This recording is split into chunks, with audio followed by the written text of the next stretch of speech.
چرا پگاسوس؟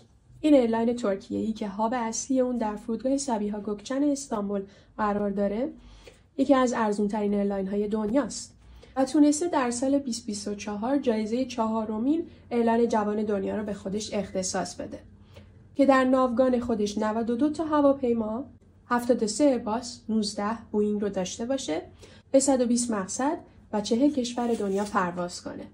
کلاس‌های پرواز این ایرلاین بیسیک، اسنشال، ادوانتج و بیزینس هستش. توی پرواز به شما اجازه میده 8 کیلو بار دستی داشته باشید، اونم توی ابعاد مشخص، و برای بار اضافی شما باید این سرویس رو به صورت ادآن خریداری کنید.